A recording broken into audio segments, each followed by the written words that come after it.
So, Ange Postecoglou, 39 days, puts him second officially on the shortest managerial reigns in Premier League history. But Sam Allardyce, if you remember, was brought in to manage Leeds to the end of the season. So if you're looking at a permanent appointment, you could argue that it is the shortest of all time. Micah, was it inevitable today? Yeah, I think it was in terms of the owner and his standards for the club.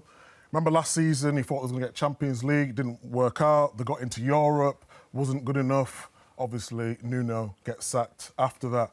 But in terms of football, 5 games, 39 days in the Premier League and you're getting sacked. It's just ridiculous to me. I don't know where we're going as football. I understand the results have not been great.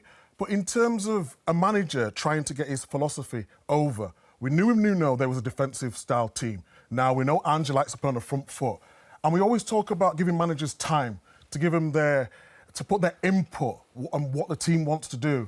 And for him to get 5 games in the Premier League, for me, I with an international break in the middle of all of that, in terms of getting to know your players, do you have some sympathy for him? Yeah, absolutely. You do have sympathy for him, yeah. I mean, the owner has to accept his share of the blame. He went out and chose this particular manager knowing that he had a completely different system to what the previous manager had got. But 5 Premier League games, you absolutely have sympathy for him. But the names... Maresca said it, didn't he? You know the rules in football. If you don't get results immediately, unfortunately, you're going to lose your job. And the names in the frame, Sean Dyche, Mancini, Rafa Benitez. You know, some people might say, well, why would you want to go there and work under that regime? It's so uncertain. The queue will be a mile long. It's a huge football club. There's only 20 jobs available in the Premier League. Everyone wants to come in the Premier League.